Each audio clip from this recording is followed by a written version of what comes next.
What's going on, guys? Welcome to the Monday Morning Wake Up Podcast, Classroom Edition. Paul is away spending some well-deserved time with his family. And today we have President and CEO of FFL, Sean Mike, bringing you the psychology of the sale. It's going to be an incredible presentation. But before we get started, make sure that if you're watching on YouTube, you're liking, you're commenting, and you're subscribing to our channel and turning on those notifications. If you leave a comment down below, we pick next week the winners. 4 people win some free league cash. So if you commented on last week's video, you're going to see me again at the end of the video. I'm going to draw 4 names. Now, without further ado, Sean, take it away. All right, so we launched a company, Ben. We did a quick psychology of the sale video, training video. Really what we wanted people to understand was there isn't a lot to this, but there's a lot to the mindset that goes behind it. So like, I'll give you an idea. The number one reason people fail at this, you give me leads and I'm 100% sure that they want my help. So I call y'all. Have we met before, bud? No. Okay, what's your first name, sir? Rudy. Rudy? Yes. Sean, nice to meet you, Rudy.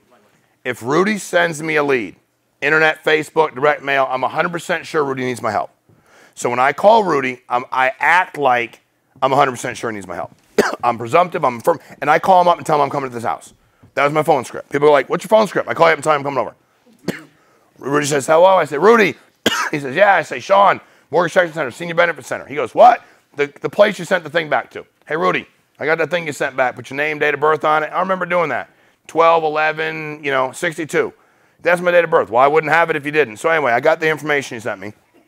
So I need to come out and give it to you. Yeah, I'm all set. I know I'm all set too, Rudy. But anyway, so tomorrow, I'll get that out to you. I'm in your area. Well, I'm working tomorrow. Cool. I can do it at, what time you get out of work? Late. Okay, I can do it at 11 o'clock p.m., Rudy, if that works. Midnight, whatever you want. Because if he's going to be foolish, I'm going to be foolish. Okay? I'm going to try to be rude, but this is the way I thought, and this is the way I did it the entire time. You bring Dominique Rogers up, hook him up to Polygraph, hit this exactly how we did it. Okay? You got to do it the way you got to do it, but I didn't take anything from him because I knew he filled it out, right? I knew that he wanted my help. So no matter what, I was selling contact on the phone. So the psychology of understanding sales and life insurance is you have to be presumptive. You get what you ask for. So I'm sitting there yesterday in a shopping thing, right? And these 2 kids are walking by, and people going, hey, they have boxes of candy, okay? And they're like, hey, I'm raising money for my basketball team. No basketball gear on, no nothing, right? And people are giving them money. So they look at me, and I look at them. They look at me, and I look at them again, and they just keep going. I go, yo, hey, Candy, come here. And they're like 14. They come over. I say, hey, bro, I'm going to ask you something. And don't lie. The money ain't for no damn basketball team, is it? He said, no. I said, what's it for? He said, so we can buy stuff. I said, so you're just out here hustling, making a living, right? He said, yeah, I want to buy some new sneakers and stuff. I said, you already got Nikes. I didn't have no Nikes when I was 14. He said, yeah, but that's what we're doing. I said, why didn't you ask me? I said, you both look right at me. He said, honestly? I said, we thought you'd say no. I said, see, I'm going to do you all a favor. I said, I'm going to give you each some money. I don't want no damn candy. More than anybody's giving you today. Don't quit working today, please. Keep selling the rest of your candy. Because if they're in this mall shopping in Newport Beach, they have plenty of money. Take it from them. Nicely. Give them a Kit Kat for 20 bucks. Like, take it from them, okay? But I need you both to understand there's bigger stuff than this, and don't quit because you each get 100%. So give me 100 bucks. Talk to them for 5 minutes. I may never make a difference. Now, they both can get a license in 4 years, Ben. So I told them about Fan First Life, made them look it up. So they may never talk to me ever again, but who knows? My point is be presumptive, right? Be direct. Be in control. It doesn't take anything to have conversation with people. So that's how I was. But I want to know something, I ask. If you want to know something, you ask. Be careful, I might answer you, and I'm going to tell you the truth, and you might find out how screwed up I am. That's how I actually believe, because we're all that way, and the more transparent you can be, the more vulnerable you can be, and the more open you can be, the more I'm going to like you. The more I like you, the more apt I'm going to say, hey, look, I'd like you to protect my family. Here's how let's get some life insurance. You can have all my information, because I'll trust you if you give me information about you. So I understood the psychology behind me getting on the phone and having a conversation and getting in front of you, right? Now we do Zoom and phone sales and in-home, so we have all those 3. But I'm really talking to you specifically about booking the appointment and being in the house, but this applies to all of them. It applies to all of what we're doing across the board, right? This whole hybrid approach. The reason most people fail, now, if I'm your client, right? So I'm a client, fills out a form. What's your first name? L. L? Al, if I fill out a form, what do you think my biggest concern is? And I mail it back and you get it and you call me. What's my biggest concern with you? Guess. I don't know. Anything. I'm the client. So that's, you start thinking like the client. What could the client's biggest concern be, Rudy? If I'm calling them? Yeah. I fill it out and I mail it back. And then you call me and I go, yep, you can come over to my house. When you get there, what do you think my biggest concern is with you? What am I most worried about? It's a better way to I worded it poorly. I don't want to be lied to. Or lied. Lied. Because selling, they're going to buy, they're going to be lied to. In today's world, it's become like this unbelievable anomaly to tell the truth. It's the weirdest thing ever. It's true. Now, when I was younger, you told it because there were ramifications if you didn't tell it. Consequences. But today's world, it is what it is. So for me, I was like, let me explain something to you when I got to their house. I wanted to alleviate their number one concern, okay? Let me be clear, no matter what happens through the course of the next 45 minutes, which set structure, I know I'm not going to be there long. I'm not going to lie to you. No matter what happens, I'm going to tell you the truth. If you can get the product, I'm going to tell you. If you can't get it, I'm going to tell you. If it's going to cost more money, I'm going to tell you. If your medical history makes it more expensive, I'm going to tell you. Number two, because this comes in the whole being sold part. If you buy the policy, I'm not going to retire. And if you don't, I'm not going to quit. Whatever you guys do today has no control. You have no control over me financially in any way, shape, or form. I meet with enough families to do what I need to do for my own. So you don't have any control over me. Because if they think they have control, then I can't be in control in the appointment, correct? Somebody's got to be in control, okay? So I set the stage. I let them know what I'm going to do. Here's what I do. If you provide structure and short-term goals, people respond. The reason most people don't do well is they walk in the house and go, hi, my name's Rudy. And they're like, okay, that's cool. And they go like, hey, nice dog, because you're trying to make small talk. And 8 minutes later, after the dog and the cat and the picture on the wall, you ain't got nothing but, what do I do? Who's in charge? Now, if Rudy's not in charge, I have to be in charge. If I'm the client, my kids are running around the house, and I got Rudy, and Rudy's not going to take control, who's got to take control? I do. I don't have to be mean, but now I'm in charge. Also, I distrust Rudy. Why do I distrust him? He's not in control. You want me to put my family's livelihood in his hands or your hands if you can't tell me what to do? And then I'm going to trust you that when I die, because I'm going to die eventually, that you're going to do right by my family? You can't even tell me what to do when I asked for your help. What if the insurance carrier says, we need more information? You're going to be like, oh, God, I can't do that. Then my family's screwed. They need to know that you can do your job. So I come in, explain who I am, what I do, feel people out. Every situation is different. Guys, girls, the whole deal, what they're saying, who's in control, all that's fine. It's one big game of chess. But what you have to understand is I'm the one and if you say something like, well, I knew this, I heard this, my uncle said this, I immediately stop and I go, what did you do for a living before this, Rudy? I was a mechanic. You're a mechanic. Okay. Work on cars? Yeah. Okay. I know nothing about working on cars with today's computers. I could fix them a long time ago, but not now, because that's all way too weird for me. And I haven't even messed with it in 15 years, so I can only imagine what y'all go through now, okay? I go, Rudy, if my car breaks down and I rely on myself to fix it, I'm screwed. With all due respect, Rudy, if we rely on you to handle life insurance right now, we're screwed. I'm the only one with a life insurance license in the house.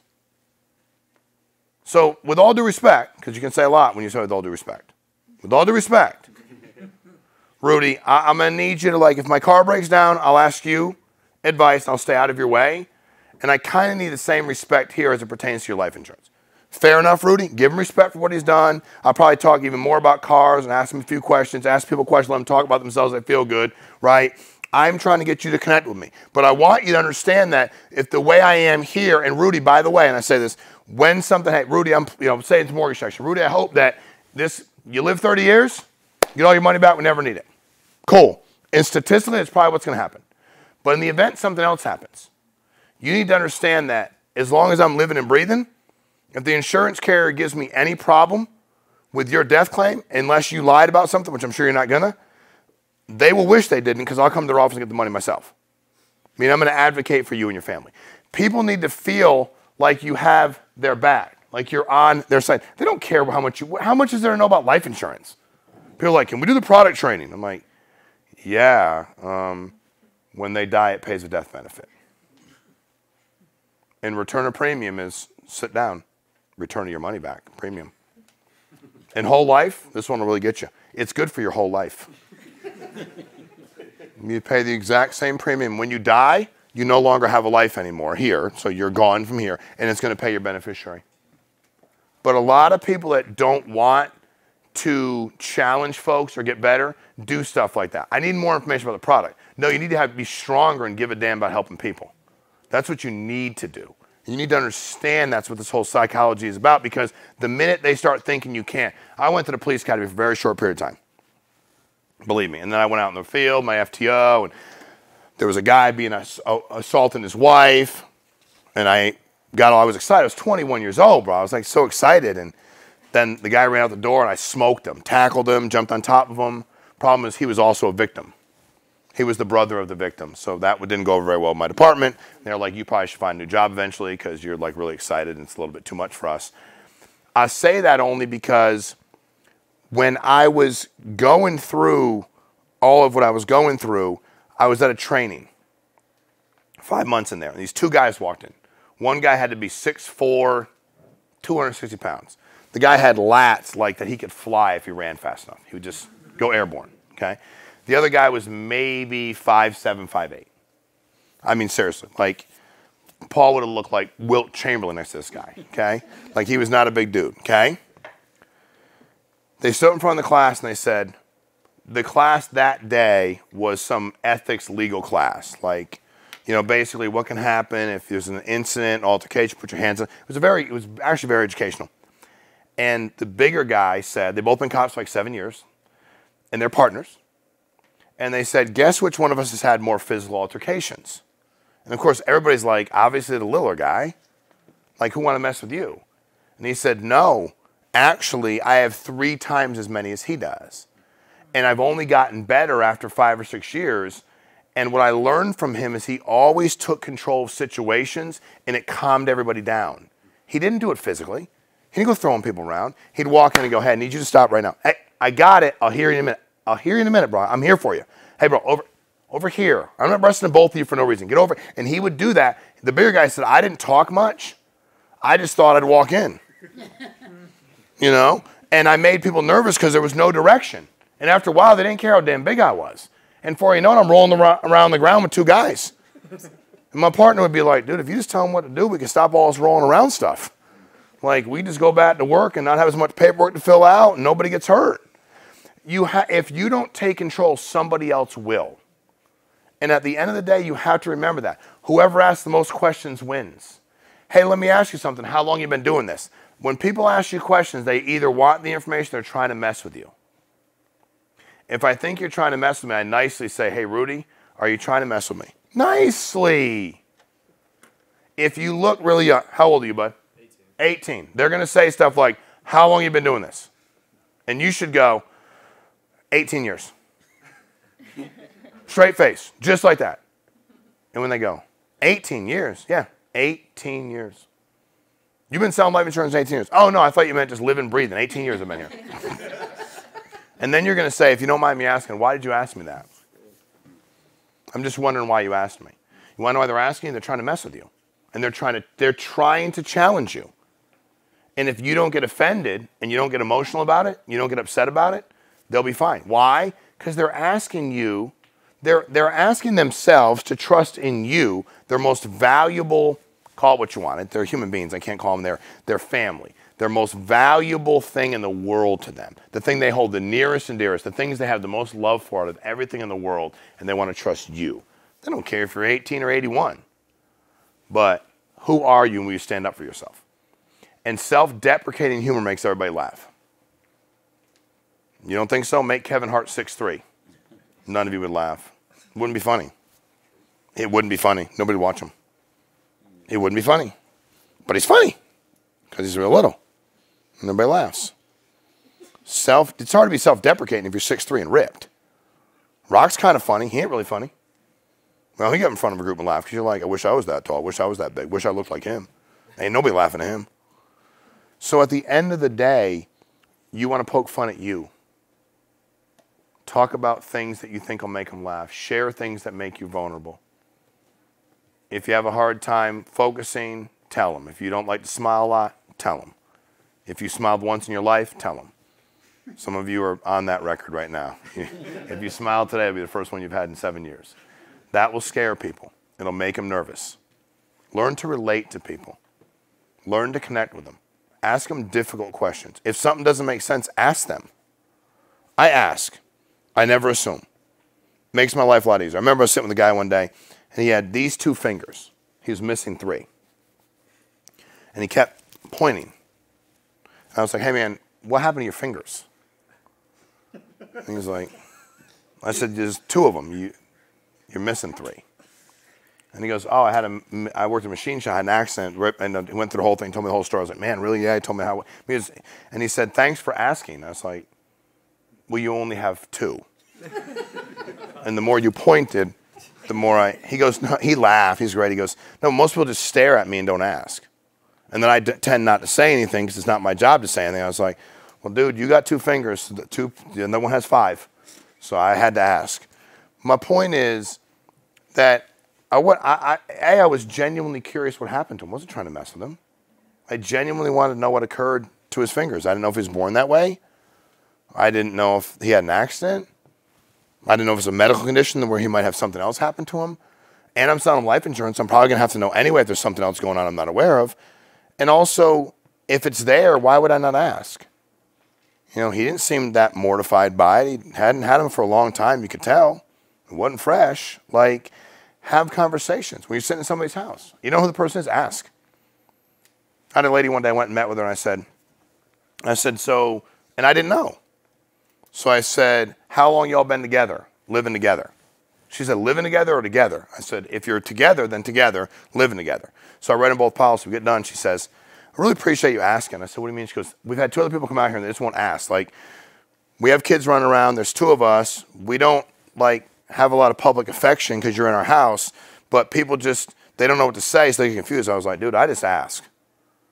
I mean, I don't care if you're 84 and she's 21. I don't assume anything. I'm like, explain the relationship to me so I know. Great-granddaughter, got it. Girlfriend, got it. Who am I? I don't know, bro. I just ask. Like, I just want to know, you know. I want to know if your 25-year-old son's living with you, why. Not mad. I'm just, hey, what's up with that? He's 25. He just like, and that's, I had a lady one day, she goes, can you come here for a minute? I told her I was sober. She talked to my son for a little bit. He'd been sober 6 months. That's why he lives here. Sure. You want to be good at protecting people, be good at being an actual people person. And you have to connect with yourself first. You all have something messed up in your lives, more than anybody knows. Me, I'm an open book. Ask and I will tell you, and you will be amused and mortified all at the same time. But I will tell you. But if there's a way you can connect with people, if there's something you've gone through they can relate to, share it. It's a deposit. You want their social security number, banking information, medical history. You have to share something to get that back. If you don't, you're not going to get anything back. So the psychology behind what we do is understand how to connect with people. And what they're looking to be told is like any of the rest of us. You guys walk into a doctor's office, you walked in here. Could you imagine if you walked in here at 1:45, 1:50, and at 2:15 we hadn't started yet? Could you imagine? And then Paul walks up here and laughs. Nothing happens. I come up here and play the drums. Seriously. But how mortified would you be? And you'd actually be angry at us for wasting your time. And you sure as heck wouldn't work with us because we provided no structure for you. So at the end of the day, it's no different than what we're all looking for. We go to the doctor's office. We're not looking for him or he or she to go like, I don't know. You're like, what? You're the doctor. Yeah, it could be anything. It's hanging on my leg. Like, you're the doctor. Can you send me to somebody else? I'm not. I just need to know that you're in charge. I'm not so worried. How many of you are more worried about the bedside manner than you are the aptitude of your doctor? You want him or her to be good. I mean, if they're nice, cool. That's not a benefit. But I want them to be good at what they do. We all enter, it's like kids. There's no bad kids. There's bad parents. I've done things I wish I didn't do. Giving in to my daughter too much. What am I going to tell you? My son, now it's fine. My daughter, yeah, baby. I keep doing that. Keep doing that. But if you don't provide the structure, they'll take it from you too. And these clients aren't, your goal number one is not to be their friend, it's to be their protector and their provider of life insurance. If you develop any kind of friendship down the road, cool, that's an added bonus. I'm not mad at you. But for right now, your number one objective is to make sure that you protect them. You do the thing they asked you to do. Because I'll leave you with this. None of us know who's going to die. And I do think you should act like every client you're interacting with will be gone by midnight that night. And if you do that and you convince yourself that's the case, you'll be shocked what'll happen. Like you'll be blown away. So that, the psychology is that simple. And the product and all the other stuff you need to know is very easy once you start doing that. But it's you understanding how to connect with people and how to get them to laugh and how to get them to trust you and for them to understand your transparency. People be like, I don't want to give you my banking information. I'll be like, here, I take my wallet out, I give my driver's license, my credit cards. I'm like, what else do you want? You want anything else? That's where I live, is my home address. Take a picture of it if you want. Like, I mean, this isn't an episode of CSI. I mean, like, let's slow down. These people fill out a form and they want us to come to their house. Like, everybody knows we're coming over. But it's the way you carry yourself that will allow you to be that successful. But if you do the antithesis, you will be unsuccessful. You will. I had to learn to smile. 6, 7, 8 appointments in, a guy said to me, I've never seen you smile once. I never smiled. I never smiled because honestly, when I was young, I just didn't. I was trying to keep everybody away from me. I didn't grow up the way my kids grew up. I just wanted to do my thing and go to school and walk to the store and go to my job, and that was it. I didn't make a lot of eye contact with people I didn't know. I didn't smile. Sorry. But in this industry, a guy was like, dude, if you don't start to smile, bro, it's going to be a problem. Like, you're scaring the hell out of your clients. I mean, I'm not doing anything. It's like, yeah, I know you're not. So I used to literally walk up the house like this. Because I don't smile by nature. Find a picture of me smiling in it. You'd be like winning a lotto. Right, Paul? You don't find them. I just do this. I go, I've always done. So, but we all have to know where we need to grow, and we need to challenge ourselves, and we can get better. And the last thing I'll leave you with is when somebody's making a decision you think is not good for their family, you have to challenge them appropriately and listen. Problem is we ask good questions, sometimes we talk. So explain to me now, Rudy, that you're choosing not to do this for you and your wife. What is your plan? And then say nothing. And Rudy will be quiet because he will wait for you to say something. Don't bail him out. Say nothing. Hey, Rudy, since you're not going to do this tonight, is your family well aware that they're not going to be able to remain in this house when you die? Hey, Rudy, it's final expense. Hey, Rudy, you do know somebody else is going to have to pay your bills when this happens. Hey, Rudy, there's only 2 reasons somebody would fill out a form, get all the information, and say no. Either it's me, you don't trust me or like me, or I didn't make it affordable enough for you. Which one is it, 1 or 2? And give them 2 options. If it says neither, say, Rudy, I'll be honest with you, please, with all due respect, you're lying to me. If it's me, I can take it, tell me.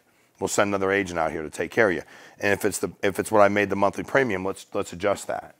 But you have to learn to ask difficult questions, then be quiet. Just be quiet. I want to think about it. Think about what?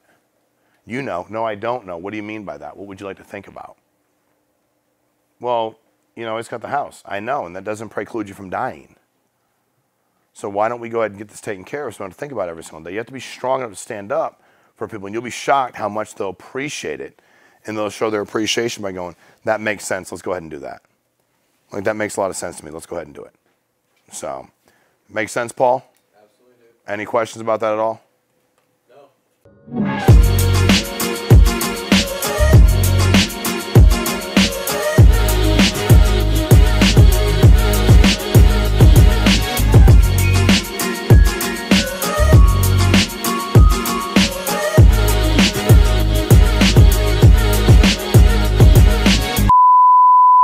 I look good.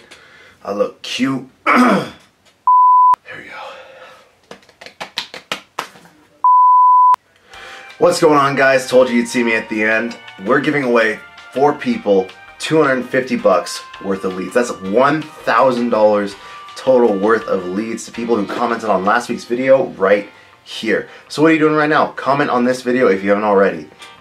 You could win $250 worth of leads, and you're 4 times more likely to win now that we start giving it away to 4 people instead of just 1 person every single week. So if you don't get it this week, always comment. You could win next week. Let's get to it. Let's see who won this week. Our first winner for $250 worth of leads is Good Life. Love the podcast. Thank you. Great mindset. Excuse me. Great mindset training. Our second winner is